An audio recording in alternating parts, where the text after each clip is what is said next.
नमस्कार मित्रांनो, सकाळी जसं मी तुम्हाला बोलली होती की आपण चारधाममध्ये जाणार आहोत, तर कुठे जायचं ते ठरवलं नाही आहे. पण आता लेट झालं आहे, आपण चारधाममध्ये आलेलो आहोत. आता तिथे तिकीट काढतो आहे. चारधाम म्हणजे शंकराचं आहे, दुर्गा मातेचं आहे, काय काय आहे ते आपण आतमध्ये जाऊन बघूया. पण परत इथे 12:30ला बंद. इथे टाईम असा आहे ना की 8:30 ते 12:30 आणि मग 12:30 ते 4:30 बंद असतं. तर एवढा टाईमच आपल्याला फक्त इथे मिळतं. की हे बघा, हे चारधाम. आपण आता चाललो आतमध्ये. तिकीट किती आहे ते बघूया. इकडे तिकीट घर आहे.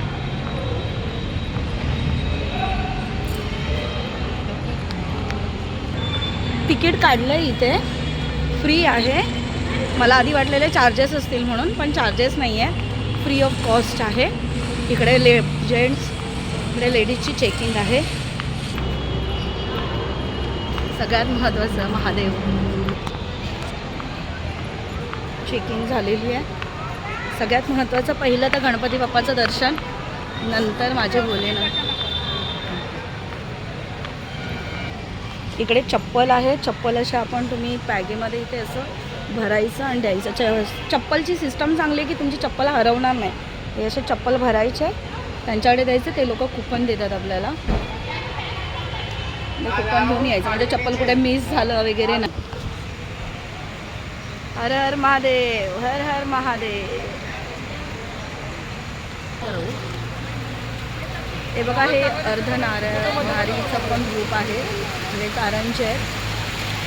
हे नंदी महाराज खूपच सुंदर आहे. मला ही प्रतिमा बघूनच इथून हालायची मैन होती. दान करते. हे कार्तिकेय आहेत. कार्तिकेय भगवान कार्तिकेय. पहिलं आपण दर्शन घेतलं गणपती बाप्पांचं, महादेवचा पहिला दुसऱ्या मुलाचं. हे पहिले त्यांचे पुत्र कार्तिकेय महाराज. त्यांचं सहसा चेहरा आपल्याला कुणाला बघायला मिळत नाही, हे माहिती आहे तुम्हाला. आमच्या चिपळूणला जे विंध्यवासिनी देवी आहे तिथे फक्त कार्तिक अमावस्येलाच फक्त कार्तिक महाराजांचं मुख दर्शन होतं.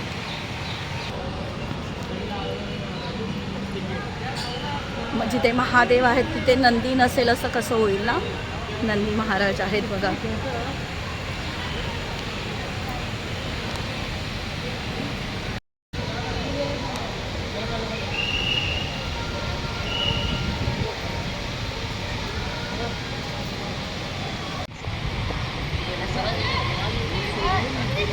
असं वाटतं ना की महादेव आपल्याकडेच बघतायत आणि बोलतायत. आणि मला तर अशी मूर्ती हलताना पण वाटते आहे. म्हणजे खरंच जो एकदम टक लावून बघेल ना त्यालाच कळेल की असं वाटते. ते डोळे पण हलतायत, ते त्रिशूळ पण, अशी मूर्ती हलल्यासारखी मला वाटते.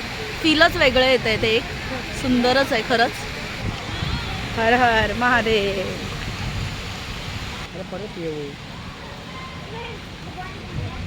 इथेच राहायचं आहे का आपल्याला?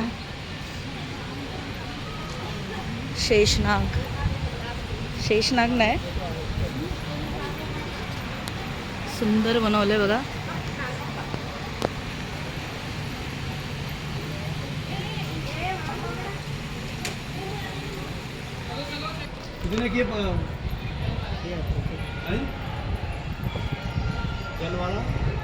हो, इथे मंदिर आहे. चारधाम, हर हर महादेव. चारधामचं मंदिर आहे. कुठून जायचं आहे? इकडे बघ, श्रीकृष्णाची बासुरी आहे, मंदिर आहे. दुर्गा माता तिकडे आहे. राधाकृष्ण धाम आहे तिकडे. राधाकृष्ण धाम आहे, शनी धाम आहे, गंगा घाट आणि मा वैष्णोदेवी धाम. माझं महामृत्यूंचे मंत्र लागलेलं आहे. हे बघा, हे सगळं आहे. आणि आता आपण चाललो आहे. ज्योतिर्लिंग आहेत. आपण किती ज्योतिर्लिंग आहेत ते बघूया. इथे पाणी आहे आणि त्याच्यावरच वायुलिंगम अशी प्रतिकृती आहे त्यांची बघा. आणि हे पाणी आहे, पाण्यामध्ये त्यांनी कमळ घेतले.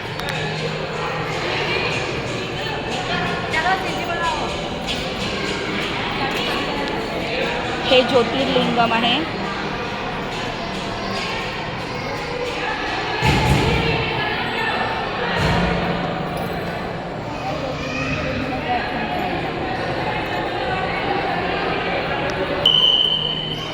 हे पृथ्वी लिंगम. वा, उमा पार्वती आहेत.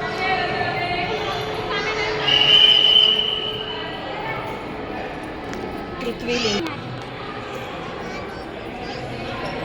हे उमा पार्वती.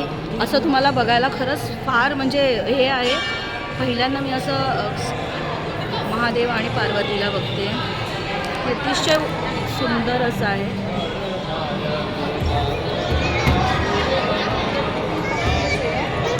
माझ्या आयुष्यातलं सगळ्यात महत्त्वाचं स्थान आहे, कारण ह्यांच्यामुळेच मी माझं खूप काही आयुष्य पूर्ण घडवलं आहे. नटराज, त्यांना म्हणतात आकाश लिंगम.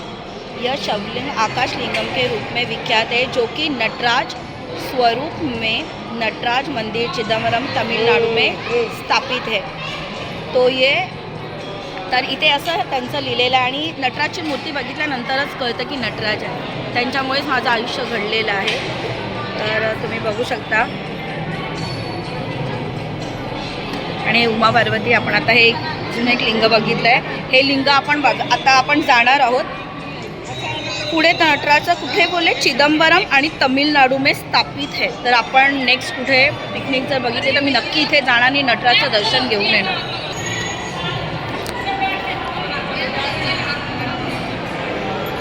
आणि इथे एक ज्योतिर्लिंग दिलेलं आहे,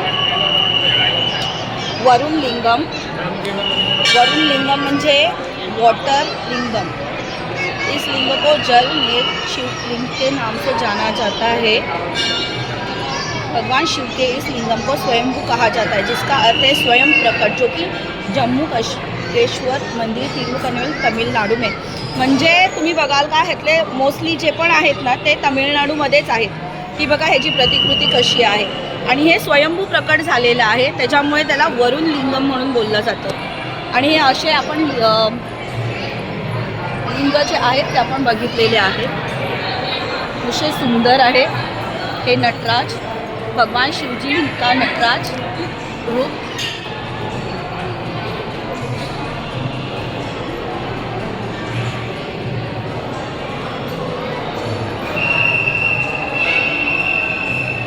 भगवान शिव आदि योगी या प्रथम योगी के रूप में.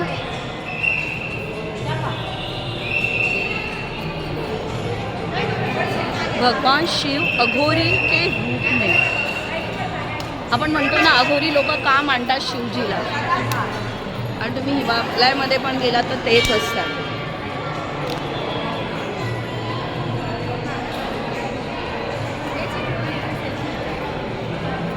भगवान शिव योगी के रूप में अपने परिवार के साथ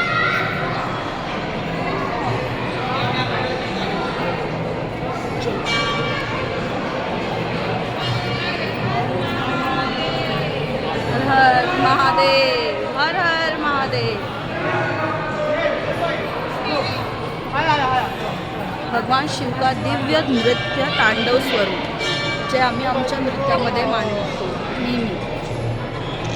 हे बघ, आपण इथून बघूया. ही नटराजची हे आहे, हे सुद्धा नटराजचं पोजच्या आहेत. म्हणून महादेवला मानलं जातं, कारण त्यांचं नावच नटराज आहे, महादेव आहे. भगवान शिव पद्मासन के बाग की खाल पर बैठे हुए, उनके 8 हाथ गंगा अभिषेक के लिए 4 कलश पकडे हुए. बघा, वरती गंगा आहे, त्याला कलश पकडलानी आहे. 8 हात.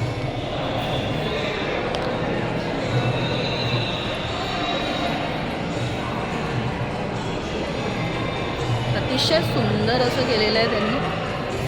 इथे पण परत तांडव नृत्यच करत आहेत.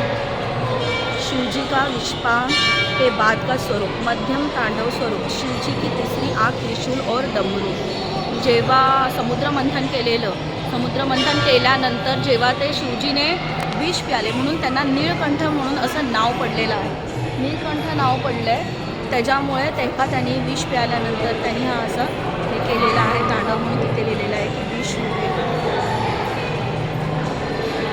आता आपण इथे बघूया. मगाशी आपण आलो तेव्हा इतकीशा गर्दी होती, आणि आता आपण पाया पण पडूया, पण तिथे पाया पडायला पण हे नव्हतं. हे जलदूध अभिषेक आहे.